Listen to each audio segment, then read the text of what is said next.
নবীজির সাহাবী হযরত খুবাইব কাফির মুশরিকরা হযরত খুবাইব রাদিয়াল্লাহু আনহুকে অ্যারেস্ট করে ফেলেছে। হযরত খুবাইবকে শুলির মধ্যে চড়াইয়া দুনিয়া থেকে বিদায় করে দেবে। হযরত খুবাইবের হাত দুইটা পেছন দিকে বাঁধিয়া বারবার করে ধাক্কা দিয়ে দিয়ে সামনের দিকে আগানো হয়। হযরত খুবাইব ডাক দেয়, আমার এমন করে ধাক্কায় না, জীবনের শেষ আশাটুকু পূরণ করার সুযোগ আমারে করে দাও। কি আশা তোমার বলো? হযরত খুবাইব ডাক দেয়, আমার জীবনের সব শেষ আশা হলো আমি আমার মালিকের সামনে দাঁড়াইয়া 2 রাকাত নামাজ আদায় করব, একটু মালিকের সাথে কথা বলবো। হযরত খুবাইব দাঁড়ায় গেছে নামাজের মধ্যে, লম্বা লম্বা 2 রাকাত নামাজ আদায় করলেন। নামাজ শেষ করে ইহুদিদের সামনে দাঁড়ায় ডাক দেয়, আমি খুব সংক্ষেপে নামাজ পড়েছি, বেশি লম্বা করি নাই, তোমরা না জানি আবার ভয় পেয়ে যাও। মুসলমানরা বুঝি মৃত্যুকে ভয় পায়, এই চিন্তা করে নামাজ বেশি লম্বা করি নাই, নয়তো আমি আরো নামাজ লম্বা করতাম।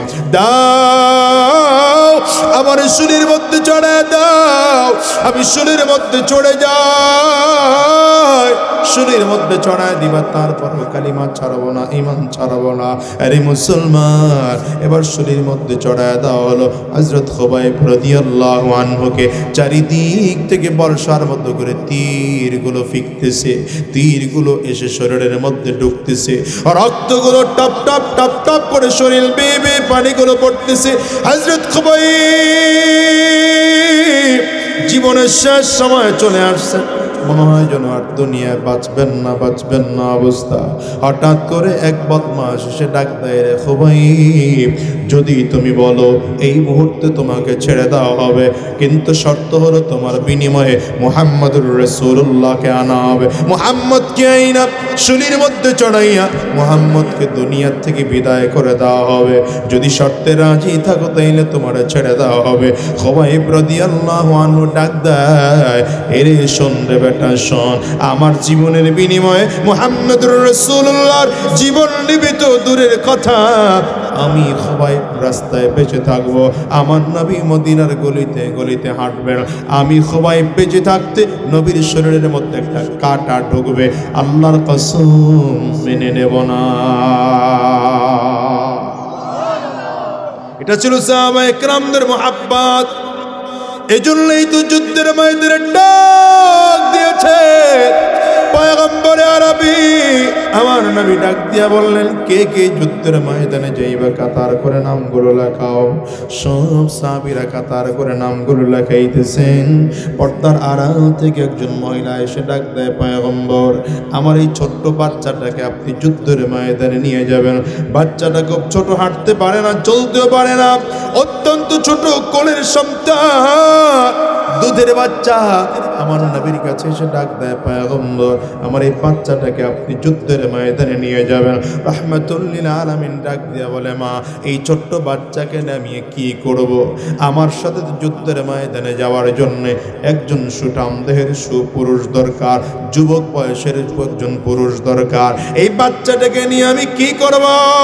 মহিলাটা চোখের পানি ছেড়ে পর্দার আড়াল থেকে দাঁড়ায় ডাক দেয়, পয়গম্বর, আপনার সাথে যুদ্ধের ময়দানে পাঠানোর মতো কেউ নাই, আমার একটা বাবা নাই, আমার তো বড় কোনো ভাই নাই, আমার বড় কোনো বোন নাই, আমার বড় কোনো আত্মীয় স্বজন বলতে দুনিয়ায় নাই, আমার বড় কোনো সন্তান নাই, আমার একমাত্র স্বামী ছিল, কত যুদ্ধে আপনার সাথে যুদ্ধের ময়দানে গিয়া দুনিয়ার থেকে শাহাদাত বরণ করেছে, এবার আপনি যুদ্ধের ময়দানে যান, আমার বড় খারাপ লাগে।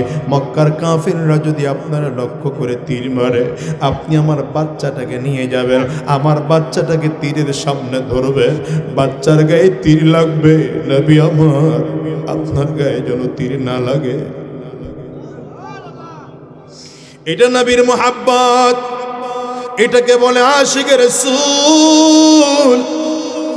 রাহমাতুল লিল আলামিন যখন ঘোষণা দিয়েছেন, কাতার করে দাঁড়ায় যাও, হযরত আল্লাহু আকবার উকবা রাদিয়াল্লাহু আনহু দাঁড়ায় গেছেন।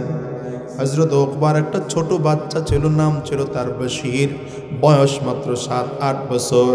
এই বশিরকে কারো কাছে রেখেও যান নাই, বলেও যান নাই আমি যুদ্ধের ময়দানে যাই। একা একা নবীজির সাথে যুদ্ধের ময়দানে উকবা চলে গেছে। বশির বাচ্চা মানুষ খেলাধুলা শেষ করে এসে মদিনার মানুষরে জিজ্ঞাসা করে আমার আব্বু কোথায়। মদিনার লোকজনগুলো বলে তোমার বাবা নবীজির সাথে যুদ্ধের ময়দানে চলে গেছে, তোমার বাবা নবীজির সাথে যুদ্ধের ময়দানে চলে গেছে। যেমন বাবা তেমন সন্তান। বাবা যখন যুদ্ধের ময়দানে গিয়েছে, সন্তান ধৈর্য ধারণ করে মসজিদে নববীর বারান্দায় বারান্দায় ঘুমায়। কেউ খানা দিলে খায়, না দিলে না খায়। ফজরের নামাজ থেকে আরম্ভ কইরা মাগরিব পর্যন্ত মদিনার গলির মধ্যে দাঁড়ায় থাকে। সব সাহাবায়ে কেরামরা যুদ্ধ শেষ করে হয়তো একদিন বাবা আমার যুদ্ধের ময়দান ছেড়ে আসবেন। আস্তে আস্তে করে একদিন 2-4 দিন পার হয়ে যায়, না না বাবা আসেন না। হঠাৎ করে একদিন সাহাবায়ে কেরামদের কাফেলা ফিরতেছে, রাহমাতুল লিল আলামিন আসতেছে। বশির দাঁড়ায় গেছে, গলির পাড়ে দাঁড়ায় গেছে। সব সাহাবীদের দিকে তাকায় দেখে সব কাতার করে করে আগায়। রাহমাতুল লিল আলামিন আগাইতেছেন, কাফিররা আগাইয়া আগাইয়া মসজিদ নববীর মধ্যে এসে সাহাবায়ে কেরামরা বসে গেছেন। রাহমাতুল লিল আলামিন মিম্বরে বসা। বশির সাহাবায়ে কেরামদেরকে ফাঁকা করে করে নবীজির সামনে দাঁড়ায় ডাক দেয়, পয়গম্বর আমার বাবা না আপনার সাথে যুদ্ধের ময়দানে গেল। আমি তো খুঁজা খুঁজা সব পাই, আমার বাবারে খুঁজা পাই না। নবী আমার বাবা কই? আমার নবীর কাছে প্রশ্ন করলে নবীজির চক্ষু দিয়ে যেন অটোমেটিক পানিগুলো বের হইতে আরম্ভ করেছে। আমার নবী যেন মনে মনে চিন্তা করেন, আয় আল্লাহ আমি ছোট্ট বাচ্চাটারে কেমনে জবাব দিব রে বাবা, তোর আব্বু দুনিয়ার জমিনে নাই। তোর আব্বা শাহাদাত বরণ করে দুনিয়ার থেকে চলে গেছে। নবী আমার কেমনে বলবেন? আমার নবী লজ্জায় চেহারাটা ডান দিকে ঘুরায় নিছেন। বশির ডান দিকে গিয়ে আবার ডাক দেয়, পয়গম্বর আমার বাবা না আপনার সাথে যুদ্ধের ময়দানে গেল, আমার আব্বু কখন আসবে? রাহমাতুল লিল আলামিন চেহারাটা আবার বাম দিকে ঘুরায় ফেলাইছে। বাচ্চা বশির আবার বাম দিকে এসে দাঁড়াইছে। নবী আমার আব্বু আমার আব্বা কখন আসবে? আমার নবী আবার চেহারাটা আসমানের দিকে উঁচু করে ফেলেছে। নবীজির চেহারাটা লাল। আমার নবী বাচ্চার কথার জবাব দিতে পারে না। আমার নবীর গাল বেয়ে বেয়ে পানিগুলো পড়তেছে। আমার নবী ডাক দেয়, আল্লাহ আমি বাচ্চাটারে কেমনে বলবো? এইবার বশির দেখে বারবার করে প্রশ্ন করি, আমার নবী তো প্রশ্নের জবাব দেয় না। বশির এইবার রাহমাতুল লিল আলামিন পায়ে জড়ায় ধরছে আর চিৎকার করে ডাক দেয়, নবী আমার আপনারে বারবার বারবার করে প্রশ্ন করি, আমার প্রশ্নের জবাব আপনি দেন না। বারবার করে প্রশ্ন করি, প্রশ্নের জবাব দেন না, শুধু চেহারাটা ঘুরায় নেন কেন? আমার নবী ডাক দেয়, রে বশির আমি তোরে কেমনে বলবো রে বশির, তোর আব্বু দুনিয়ায় না, তোর বাবা শাহাদাত বরণ করে আল্লাহর জান্নাতে চলে গেছে। কথাটা শুই না বশিরের কান্নার আওয়াজ।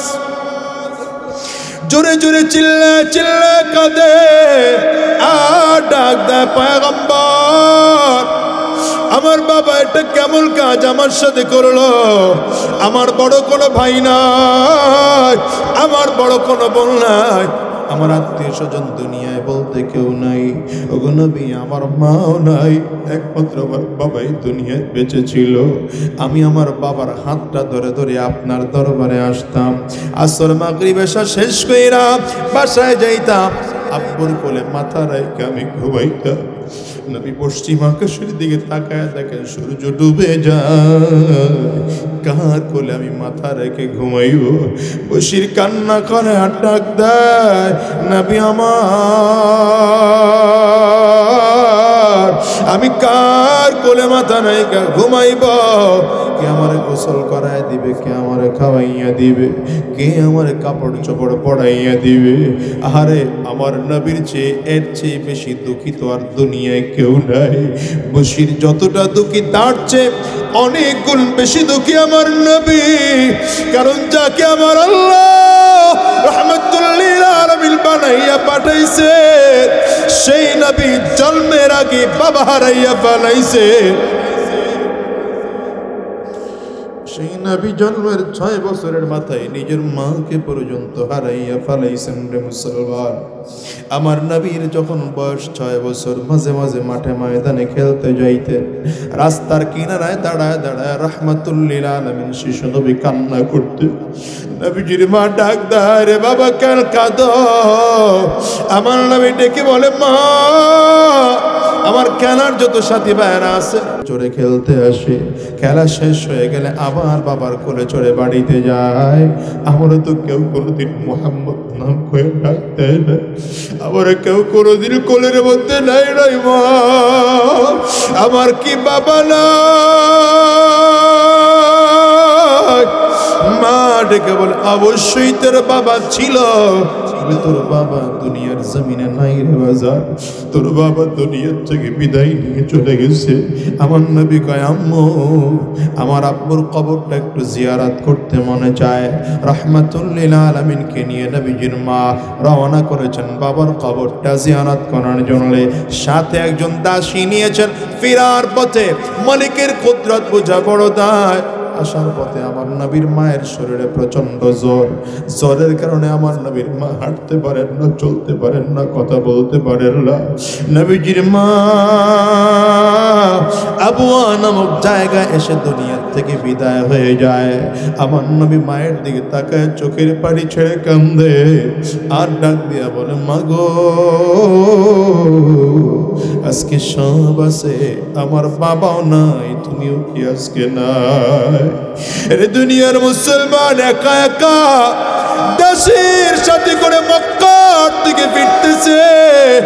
রাহমাতুল লিল আলামিন যখন আসতেছেন, দাদা আব্দুল মুত্তালিব পাহাড়ের চূড়া থেকে তাকায় দেখেন 3 জনরে পাঠাইছিলাম, কিন্তু 2 জনরে দেখা যায়, একজন কই গেল? কাছাকাছি আসলে দেখলেন নবীজির মাকে খুঁজে পাওয়া যায় না। ডাক দিয়া কয়, দাদু ভাই 3 জনরে পাঠাইছিলাম, একজন কই গেল? নবীজি চোখের পানিগুলো ছেড়ে কান্না করে না, ডাক দেয়, দাদু ভাই আমার তো বাবাও নাই, আজকে মা নাই।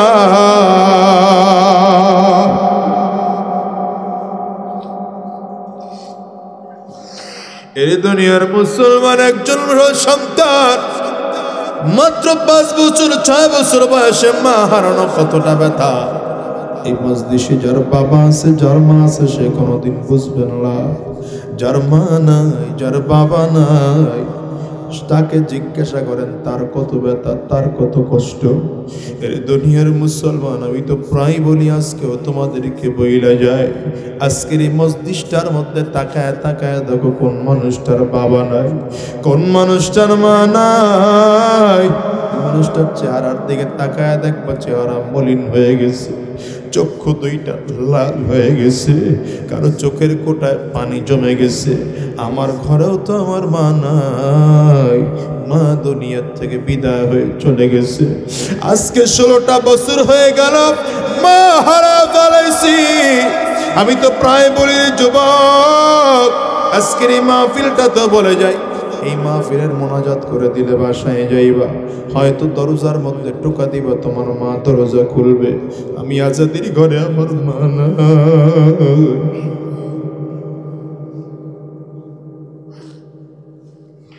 আমি একটা মাহারা সন্তান, বাসায় গিয়া দরজার মধ্যে টোকা দিন, আমার মা কিন্তু এসে দরজা খুলবে না। আরে যুবক, আজকের মজলিসটার দিকেও তাকাইয়া দেখো কত মানুষের মা নাই, কত মানুষের বাবা নাই। আমার মতো কার কার মা নাই, একটু হাতটা উঁচা করে দেখান। কার কার বাবা নাই, হাতটা উঁচা করে দেখান, হাত তুলে রাখেন। আমার যুবকগুলো তাকায় তাকায় দেখুন। এর যুবক যারা বাবার সাথে বেয়াদবি করো, মায়ের সাথে বেয়াদবি করো, এই মানুষগুলোর চেহারার দিকে তাকায় দেখ।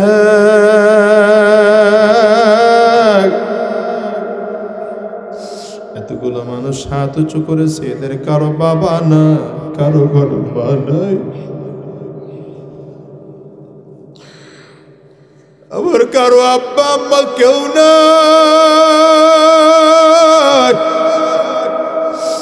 কেমনে আব্বা আম্মার বেয়াদবি করো, বাবা মায়ের সাথে বেয়াদবি আচরণ করো, কেমনে আব্বা আম্মার সাথে উল্টো আচরণ করে রে যুবক।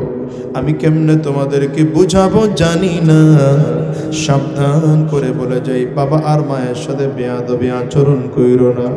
আমার নবী কয় হুমা জান্নাতুকা ওয়া হুমা নারু, বাবা মাই তোমার জান্নাত, আব্বা আম্মাই তোমার জাহান্নাম। সাবধান, আমার নবী কয় আব্বা আম্মার যদি খুশি করে বিদায় হতে পারো, আমার আল্লাহ খুশি। আব্বা আম্মা যদি বেজার হয়, আমার আল্লাহ তাআলাও কিন্তু বেজার। এই জন্য অনুরোধ করি যুবক ভাই, আব্বা আম্মার সাথে বেয়াদবি আচরণ কইরো না। আমার নবী তাকায় দেখেন, বসির চোখের পানিগুলো ছেড়ে কান্না করে। নবী আমার মায়ার নবী হাত দুইটা বাড়ায় দিয়া ডাক দেয়, বসিরা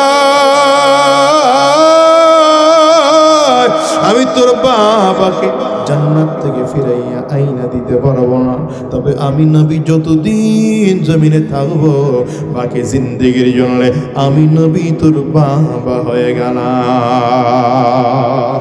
মেরা নবী মেরা নবী মেরা নবী হ্যায়, वो मेरा नबी मेरा नबी मेरा नबी है। बोलें ना, वो मेरा नबी मेरा नबी मेरा नबी है, वो मेरा नबी मेरा नबी मेरा नबी है, वो जिसके लिए महफिल कौनैन सजी है, फिरदौस बड़ी जिसके वसीले से बनी है, वो हाशिमी मक्की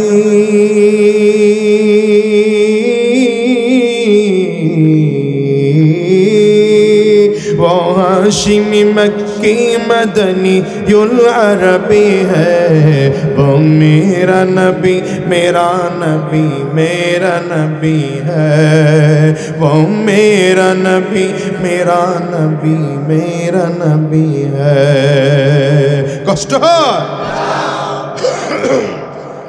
अहमद है मुहम्मद है वही खत्म रसूल है, मखदूम मुरब्बी है वही वाली कुल है, अहमद है मुहम्मद है वही खत्म रसूल है, मखदूम मुरब्बी है वही वाली कुल है, उस पर ही नजर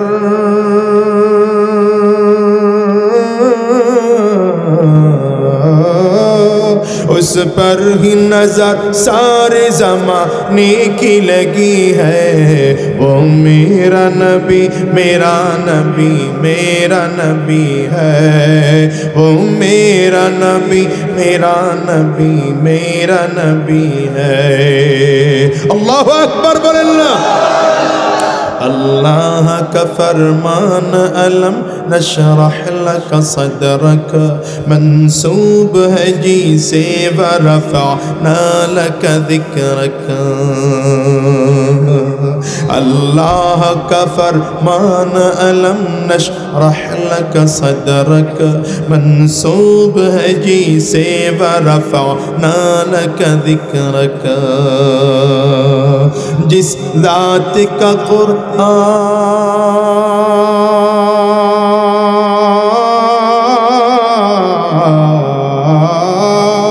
जिस ज़ात का क़ुरआन में भी ज़िक्र जली है, वो मेरा नबी मेरा नबी मेरा नबी है। बोलो, वो मेरा नबी मेरा नबी मेरा नबी है, वो मेरा नबी है। এজন্য বলি যুবক, কাকে নেতা মানছো তুমি? কারে বানাইছো নেতা? তুমি এমন একজন লোককে নেতা বানাইছো যে নিজে সিগারেট খায়, তোমারে সিগারেট খাওয়ায়, যে নিজে বিড়ি টানে, তোমারও বিড়ি খাওয়ায়। কথা বল না কেন? যে নিজে উল্টো রাস্তায় চলে, তোমাকে উল্টো রাস্তায় চালায়। যে নিজে সুদের ব্যবসায় লিপ্ত, ঘুষের ব্যবসায় লিপ্ত, তোমাকেও তাই করাচ্ছে। যে নিজে সন্ত্রাস, তোমাকে দিয়ে সন্ত্রাসী করাচ্ছে। তুমি যদি আমার নবীকে নেতা মানতা, তুমি যদি আমার নবীকে নেতা মানতা, আমার নবীর মাথায় টুপি ছিল, তোমার মাথায় টুপি থাকতো। তুমি যদি আমার নবীকে নেতা মানতা, আমার নবীর মুখে দাড়ি ছিল, তোমার মুখেও দাড়ি থাকতো। তুমি যদি আমার নবীকে নেতা মানতা, আমার নবীর সুন্নতি পোশাক ছিল, তোমারও পরনে সুন্নতি পোশাক থাকতো। তুমি যদি আমার নবীকে নেতা মানতা, তোমার পারিবারিক জীবন থেকে আরম্ভ করে রাষ্ট্রীয় জীবন, সিরত সুরত, লিবাস, পোশাক, আচার ব্যবহার, কথাবার্তা, লেনদেন সব আমার নবীর মতো হতো। আমার নবীকে কেন? আমার নবীর চরিত্র সার্টিফিকেট দুনিয়ার কেউ নয়, আমার আল্লাহ তাআলা নিজে দিচ্ছেন। ওয়া ইন্নাকা লাআলা খুলুকিন আযীম।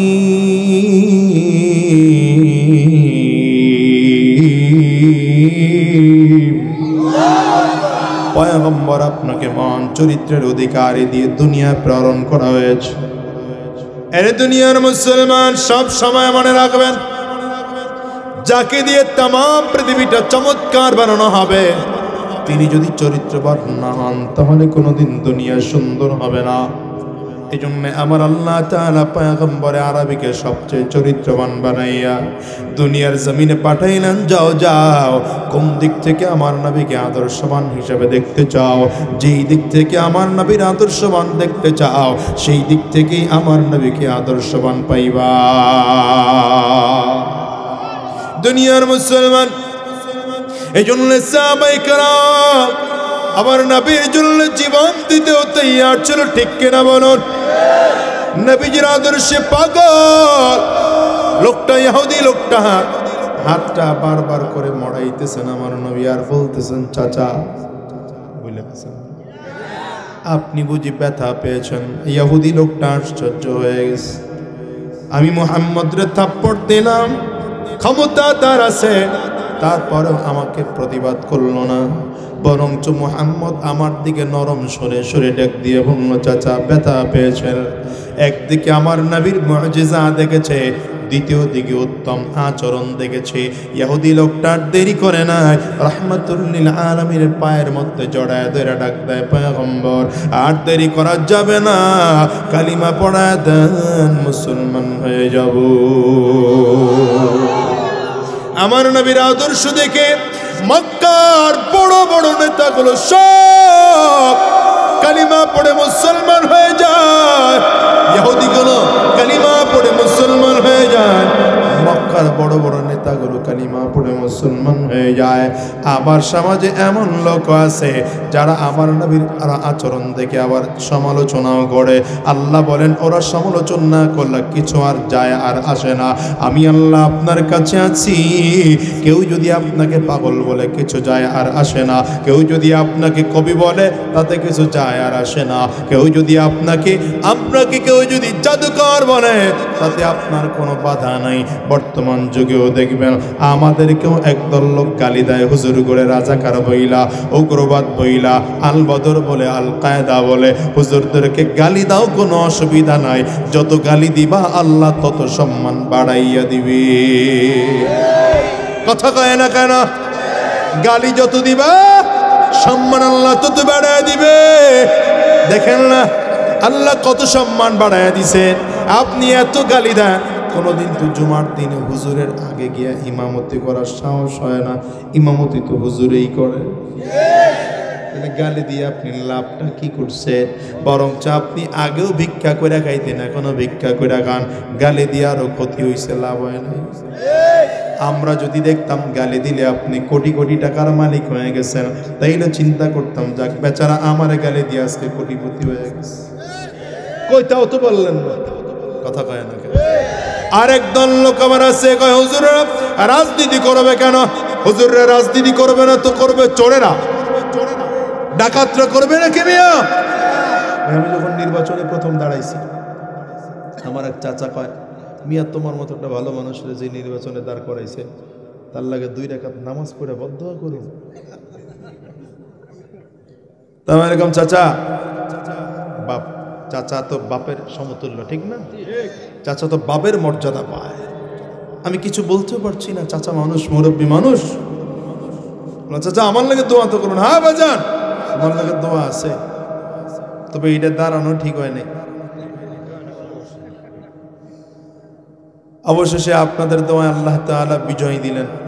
আজকে 7 মাস ধরে দায়িত্ব পালন করতেছি। কয়েকদিন আগে হঠাৎ করে দেখা, কাকা এখন কি কইবেন? কয় ভালোই তো মনে হইতেছে। এরকম হবে তা তো আর বুঝি নাই। দৃষ্টিভঙ্গি পরিবর্তন করেন, দৃষ্টিভঙ্গি। তোরা কেউ না আরেকটা ওয়াজ করতেছস? আরে বাদাম খাইতেছে কি কায়দায় দেখেন না, 2 আর 3 হাত দিয়া খাইতেছে, জোরে গা। আবার পিছন দিকে তাকায়, মনে করছে হুজুর আমার দেহেই নেই। তোর মতো বয়সটা আমি পার হয়ে আইছি না বেটা, এটি বন্ধ কর না। ফেসবুক চালান না, লোক আছে নিয়ে এনে। হ্যাঁ না, এখন চালাইতেছি নি কেউ, এটা কইতেছে। ভাইরা আমার, লাইভ দিলে ভালো, এটা অসুবিধা নেই। ফেসবুকের লাইভ হইলে ভালো, ওয়াজ মাহফিল লাইভ দাও ভালো, গানের লাইভ দিস না। কি কথা বললেন? গানের লাইভ দিস না বেটা। ঘুরতে গিয়ে বন্ধুরে ডাক দেয়, কই আসস তোরা? আয় হায় হায় হায় রে মুসলমান, জাতির কপাল পড়ে গেছে। ফেসবুকটা জাতিকে ধ্বংস করেছে।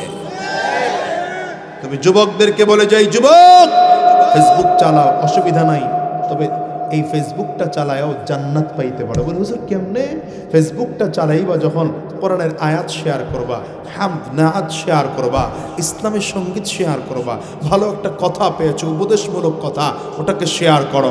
আর যদি ওটা না কইরা লেডিস আর জন্ডিস ছবি তুইলা এরপরে পোস্ট করে কর, লাইক যত পারেন তত দেন, তোমার কপালে জুতার বাড়ি। মুসলমানের বাচ্চা যেমন তেমন চলতে পারে না, মুসলমানের বাচ্চা যা চাই তাই কথা বলতে পারে না। বাউন্ডারি আছে, বাইন্ডিংস আছে, সে অনুযায়ী চলতে হয়। মুসলমানের বাচ্চাকে দেখলেই মনে হবে মুসলমান। কথা বললে তখন আপনারা রাগ করবেন, দোষ তো এগোর না, দোষ এদের বাবা আর মায়ের। এদের বাবা আর মা ছোটবেলার থেকে এগোরে প্রশিক্ষণ দিয়ে বড় করে নেয়। এই জন্য বাবা মা যারা আছেন প্রত্যেকে দায়িত্ববান হন। সারা জীবন ওয়াজ শুনে লাভ নাই, দায়িত্ববান হন, খুব বেশি দায়িত্ববান হন। সন্তানকে ভালো বানানোর জন্য আগে নিজে ভালো হন। এক জায়গায় মাহফিলে গেলে হুজুর বাবা মায়ের ওয়াজ করবেন। বাবা মায়ের ওয়াজ করার আগে তো সন্তানের ওয়াজ করা দরকার। আপনি ছোটবেলায় আপনার সন্তানের হক পরিপূর্ণ আদায় করেন নাই, এই জন্য বড় হয়ে সন্তান আপনার হক আদায় করছে না। কথাটা বলে দিয়ে গেলাম, লিখে রাখেন, লিখে রাখেন কাগজ কলম থাকলে। অধিকাংশ বাবা মায়ের অবস্থা খারাপ করতেছেন না কি কথা? সন্তান জন্মগ্রহণ করার সময় আগেই সিজারের চিন্তা করে ফেলে। কেন আজকের থেকে 40 বছর 50 বছর আগে আমাদের সন্তানরা, আমাদের মা খালারা সন্তান প্রসব করে নাই? এখনকার চেয়ে বেশি হয়েছে, ওইটা করতে সিজার লাগে না। যাদের সন্তান সম্ভবা স্ত্রী আছে, মা আছে, বোন আছে, তাদের জন্য আমল শিখায় দিয়া যাই, বলে দেবেন তাদের সূরা ইনশিকাক বেশি বেশি পড়বে। সূরা ইনশিকাক বেশি বেশি পড়বে, ছোট্ট একটা সূরা, 1 পৃষ্ঠার মতো সূরা পড়বে বেশি বেশি, দেখবেন ডেলিভারি নরমাল হয়ে যাবে ইনশাআল্লাহ। কাজ ভালো করেন, ভালো করেন। সন্তান জন্মগ্রহণ পরে ডান কানে আজান দেন, বাম কানে ইকামত দেন। সন্তানের বয়স যখন 7 দিন হলো, এবার সন্তানটার মাথাটা কামায় একটু দান করেন, সদকা করেন। এরপরে সন্তানের আকিকা করেন, সুন্দর একটা অর্থবোধক চমৎকার নাম রাখেন। কি নাম রাখবেন? পিস্তল, বুলেট, কথা কন না কেন, রাইফেল, কামান, বিমান, আকাশ বাতাস, বল্টু, সোল্টু, কথা কয় না কেন? হ্যাঁ, ডন, হায় রে নাম রে। আরে না। আমার এক মুসল্লি আমার কাছে আসছে, হুজুর নাম দেন, ছেলে হয়েছে একটা নাম। তো আমি নাম দিতে দিতে 21টা নাম দিছি। হুজুর আরো আনকমন দেন, এর কমন কমন লাগে, আনকমন দেন। আমি বললাম যে আনকমন যদি নাম হয় তাহলে কুত্তর বাচ্চা রাখেন, এটা একদম অরিজিনাল আনকমন। কি কথা কয় না? কেউ আজ পর্যন্ত রাখে নাই, রাখছে? নাম রাখেন, ভালো নাম রাখেন সন্তানদের। রাগ করেন না, বাবা মা যারা আছেন রাগ করেন না। পর্দার আড়ালে আমার মায়েরাও কথাগুলো শুনতেছেন, রাগ করিয়েন না মা। আপনার সন্তানের একটা ভালো নাম রাখেন, শুরুতেই সন্তানটাকে দিনদারি পরিবেশে রাখেন, কোরআনী পরিবেশে রাখেন। আপনার সন্তানকে doctor, engineer, advocate, pilot, barrister যা বানান অসুবিধা নাই, তাকে ভালো একটা পরিবেশে রাখেন। আগে একটা এত বড় মোবাইল কিনে দিয়েন না, মোবাইল, ল্যাপটপ, ডেস্কটপ যা আছে সব দিয়ে দিছে। ছেলে এখন ছেলের চেয়ে মোবাইলের ওজন বেশি। কথা বল না কেন? আল্লাহ হেফাজত করুন এই জাতিকে, চিৎকার করে খানা আমিন। আরো জোরে বলেন আমিন। তো এই জন্য বলেছিলাম সব নেতা বাদ দাও, নেতা তোমার আমার নবী মুহাম্মদুর রাসূলুল্লাহ। চিৎকার করে জোরে বলো সাল্লাল্লাহু আলাইহি ওয়াসাল্লাম। ওয়া ইন্নাকা লাআলা খুলুকিন আযীম।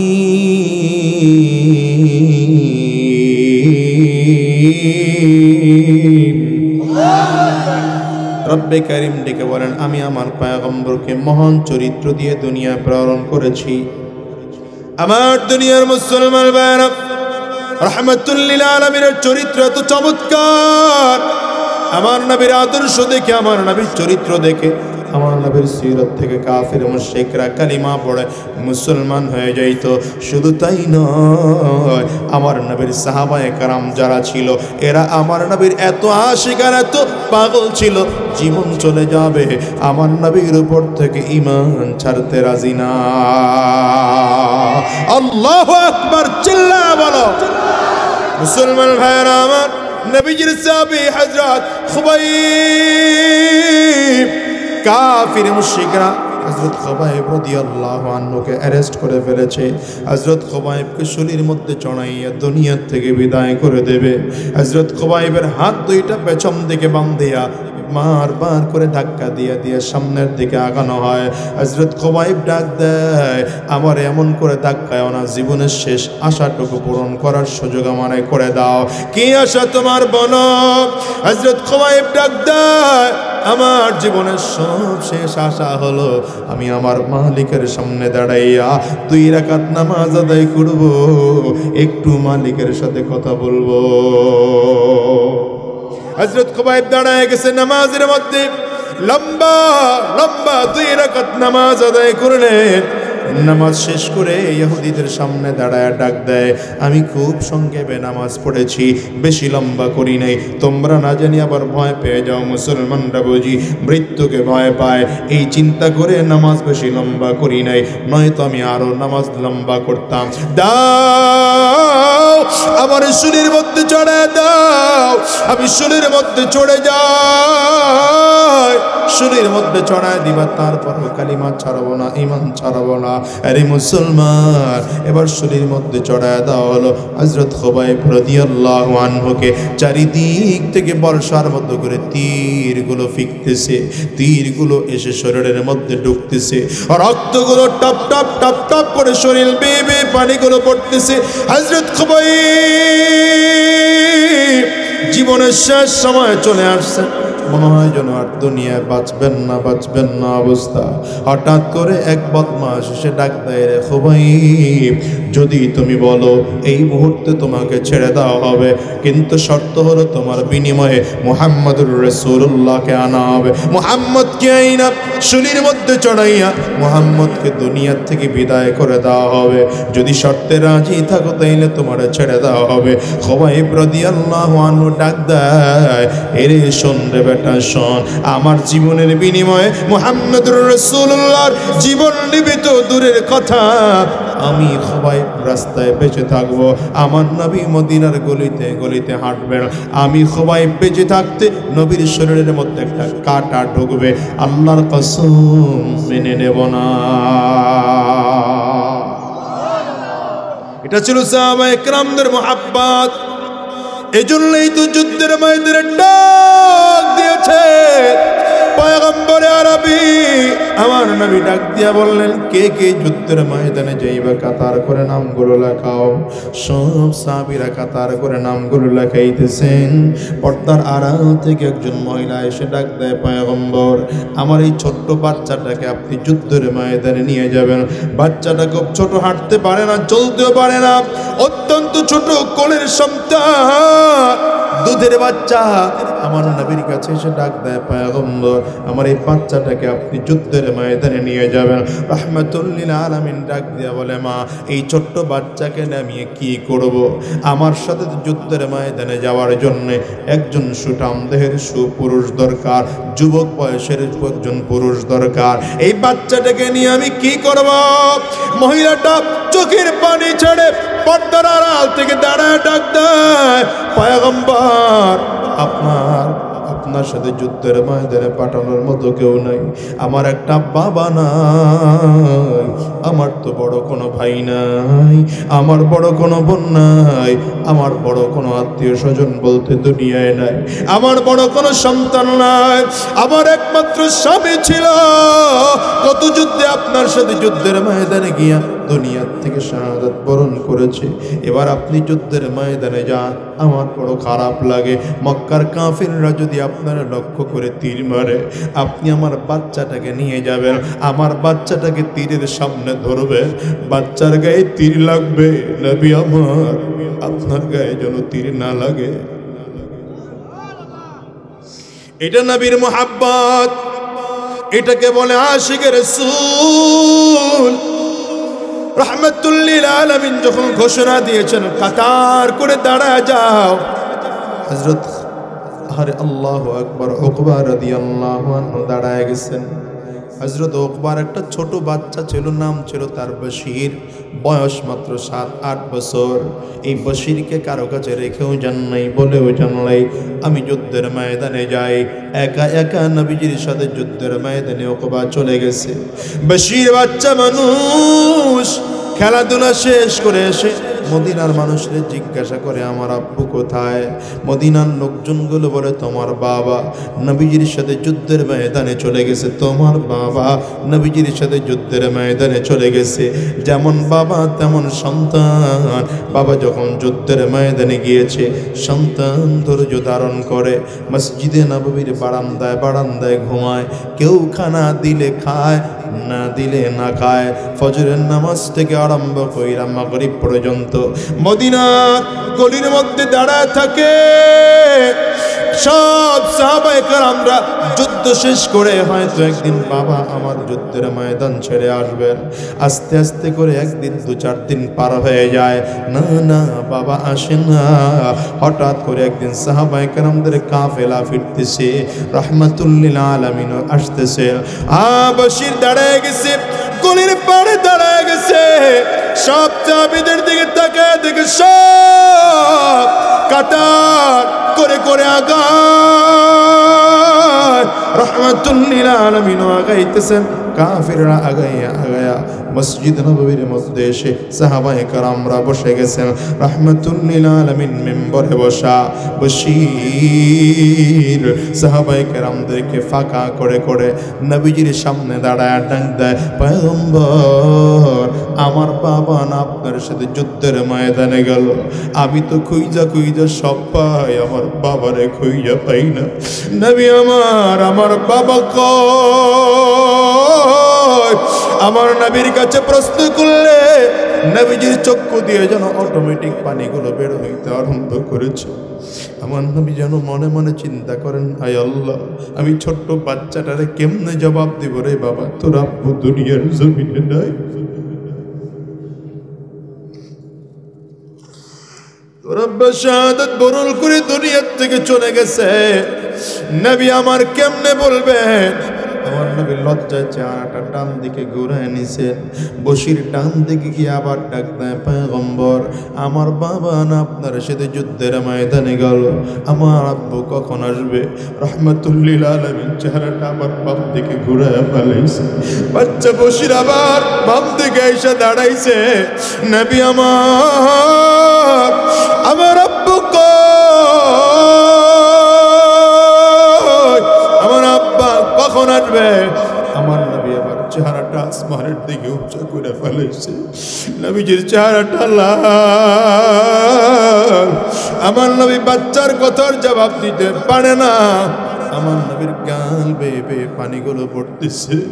আমার নবী ডাক দেয়, আল্লাহ আমি বাচ্চাটারে কেমনে বলবো? এইবার বশির দেখে বারবার করে প্রশ্ন করি, আমার নবী তো প্রশ্নের জবাব দেয় না। বশির এইবার রহমাতুল লিল আলামিন পায়ে জড়ায় ধরছে আর চিৎকার করে ডাক দেয়, নবী আমার আপনারে বারবার করে প্রশ্ন করি, আমার প্রশ্নের জবাব আপনি দেন না। বারবার করে প্রশ্ন করি, প্রশ্নের জবাব দেন না, শুধু চেহারাটা ঘুরায় নেন কেন? আমার নবী ডাক দেয়, রে বশির আমি তোরে কেমনে বলবো রে বশির, তোর আব্বু দুনিয়ায় না, তোর বাবা শাহাদাত বরণ করে আল্লাহর জান্নাতে চলে গেছে। কথাটা শুই না বশিরের কান্নার আওয়াজ, জোরে জোরে চিল্লা কাঁদে আর ডাক দেয়, পয়গম্বর আমার বাবা এটা কেমন কাজ আমার সাথে করলো? আমার বড় কোনো ভাই নাই, আমার বড় কোনো বোন নাই, আমার আত্মীয় স্বজন দুনিয়ায় বলতে কেউ নাই। ওগো নবী আমার মাও নাই, একমাত্র আমার বাবাই দুনিয়ায় বেঁচে ছিল। আমি আমার বাবার হাতটা ধরে ধরে আপনার দরবারে আসতাম, আসর মাগরিব এশা শেষ কইরা বাসায় যাইতাম, আব্বুর কোলে মাথা রাইখা আমি ঘুমাইতাম। নবী পশ্চিম আকাশের দিকে তাকায় দেখেন সূর্য ডুবে যায়, কার কোলে আমি মাথা রেখে ঘুমাইব? বশির কান্না করে আর ডাক দেয়, নবী আমার আমি কার কোলে মাথা রেখে ঘুমাইব? কে আমারে গোসল করায় দিবে, কে আমারে খাওয়াইয়া দিবে, কে আমারে কাপড় চোপড় পড়াইয়া দিবে? আরে আমার নবীর চেয়ে এর চেয়ে বেশি দুঃখিত আর দুনিয়ায় কেউ নাই। বশির যতটা দুঃখী তার চেয়ে অনেক গুণ বেশি দুঃখী আমার নবী, কারণ যাকে আমার আল্লাহ রহমাতুল লিল আলামিন বানাইয়া পাঠাইছে সেই নবী জন্মের আগে বাবা হারাইয়া ফেলাইছে।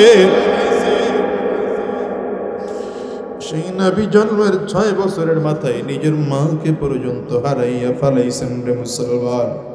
আমার নবীর যখন বয়স 6 বছর, মাঝে মাঝে মাঠে ময়দানে খেলতে যাইতেন, রাস্তার কিনারায় দাঁড়ায় দাঁড়ায় রহমাতুল লিল আলামিন শিশু নবী কান্না করতেন। নবীজির মা ডাক দেয়, রে বাবা কেন কাঁদো? আমার নবী ডেকে বলে, মা আমার খেলার যত সাথী ভাইরা আছে চড়ে খেলতে আসে, খেলা শেষ হয়ে গেলে আবার বাবার কোলে চড়ে বাড়িতে যায়। আমারও তো কেউ কোনোদিন মোহাম্মদ নাম কয়ে ডাকতে না, আমার কেউ কোনোদিন কোলের মধ্যে নাই নাই মা, আমার কি বাবা না?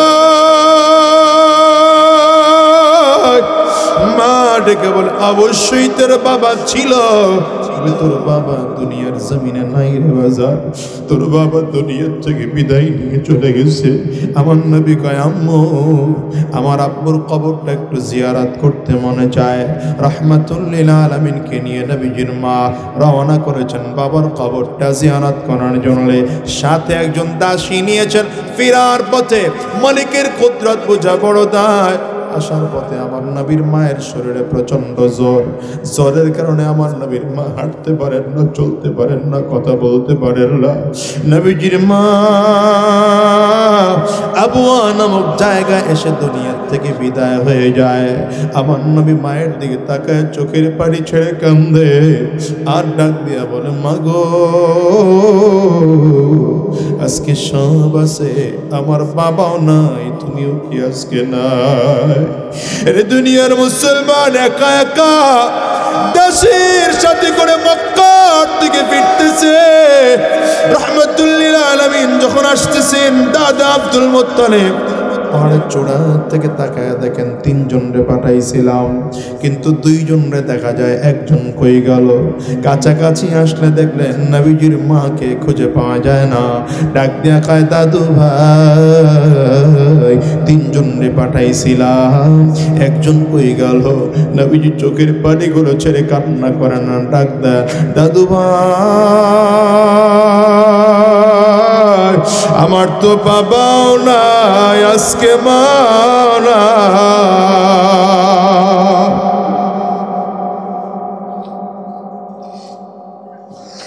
এই দুনিয়ার মুসলমান একজন সন্তান মাত্র 5 বছর 6 বছর বয়সে মা হারানো কতটা ব্যথা। এই মজলিসে যার বাবা আছে, যার মা আছে, সে কোনোদিন বুঝবেন না। যার মা নাই, যার বাবা নাই, তাকে জিজ্ঞাসা করেন তার কত ব্যথা, তার কত কষ্ট। এর দুনিয়ার মুসলমান, আমি তো প্রায় বলি, আজকেও তোমাদেরকে বইলা যায়, আজকের এই মসজিদটার মধ্যে তাকায় তাকায় দেখো কোন মানুষটার বাবা নাই, কোন মানুষটার মা নাই। মানুষটার চেহারার দিকে তাকায় দেখবা চেহারা মলিন হয়ে গেছে, চক্ষু 2টা লাল হয়ে গেছে, কারো চোখের কোটায় পানি জমে গেছে। আমার ঘরেও তো আমার মা নাই, মা দুনিয়ার থেকে বিদায় হয়ে চলে গেছে। আজকে 16টা বছর হয়ে গেল মা হারা ফেলেছি। আমি তো প্রায় বলি, যুবক আজকের এই মাহফিলটা তো বলে যাই, এই মাহফিলের মোনাজাত করে দিলে বাসায় যাইবা, হয়তো দরজার মধ্যে টোকা দিবা, তোমার মা দরজা খুলবে।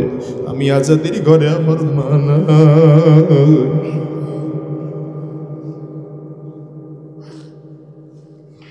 আমি একটা মাহারা সন্তান, বাসায় গিয়া দরজার মধ্যে টোকা দিন, আমার মা কিন্তু এসে দরজা খুলবে না।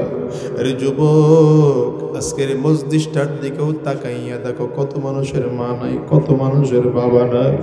আমার মতো কার কার মা নাই, একটু হাতটা উঁচা করে দেখান।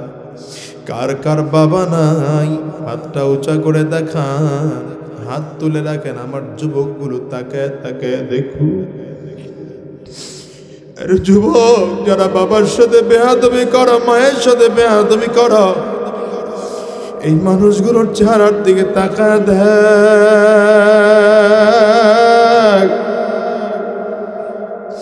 এতগুলো মানুষ হাত উঁচু করেছে, এদের কারো বাবা না, কারো ঘর মা নাই।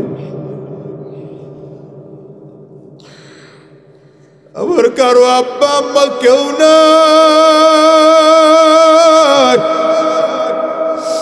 কেমনে আব্বা আম্মার বেয়াদবি করো, বাবা মায়ের সাথে বেয়াদবি আচরণ করো, কেমনে আব্বা আম্মার সাথে উল্টো আচরণ করে রে যুবক। আমি কেমনে তোমাদেরকে বুঝাবো জানি না। সাবধান করে বলে যাই, বাবা আর মায়ের সাথে বেয়াদবি আচরণ কইরো না।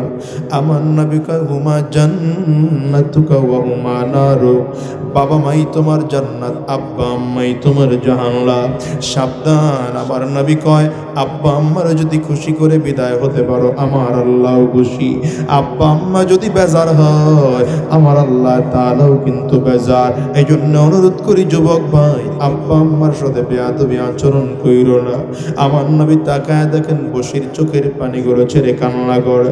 নবী আমার মায়ার নবী হাত 2টা বাড়ায় দিয়া ডাক দেয়, বসিরা আমি তোর বাবাকে জান্নাত থেকে ফিরাইয়া আইনা দিতে পারবো না, তবে আমি নবী যতদিন জমিনে থাকবো, বাকি জিন্দেগির জন্য আমি নবী তোর বাবা হয়ে গেলাম।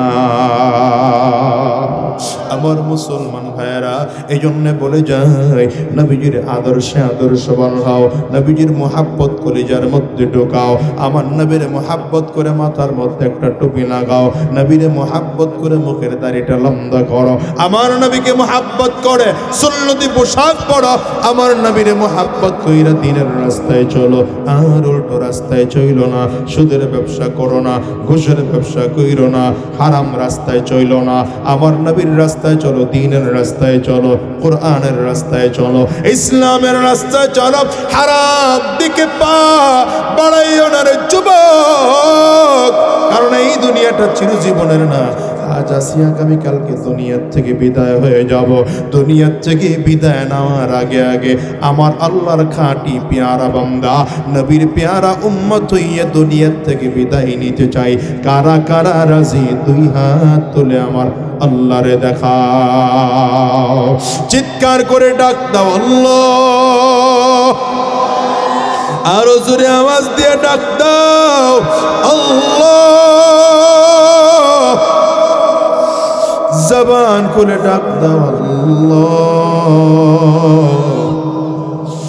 ও দুনিয়ার মুসলমান, চোখের পানিটা ছেড়ে একটু কান্দো, কান্না না আসলে কান্নার ভান ধরে থাকো, আর মালিকরে ডাক দাও আল্লাহ,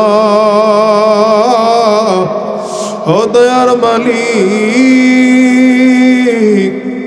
তোমার গোলামদের দিকে তাকায় দেখো, তোমার গোলামেরা চোখের পানিগুলো ছেড়ে কান্না করে আর মাফ চায়। আমরা সবাই মিলে তোমার কাছে ওয়াদা করলাম, এক ওয়াক্ত নামাজ আমরা ছাড়বো না, মালিক তোমার হুকুম ছাড়া আর কদম নাড়াবো না। আল্লাহ দ্বীনের রাস্তায় চলবো, কোরআনের রাস্তায় চলবো, ইসলামের পথে চলবো গো মালিক, আমাদেরকে কবুল করে নাও। চিৎকার করে বলো আমিন, আওয়াজ দিয়ে আরো জোরে বলো আল্লাহুম্মা আমিন।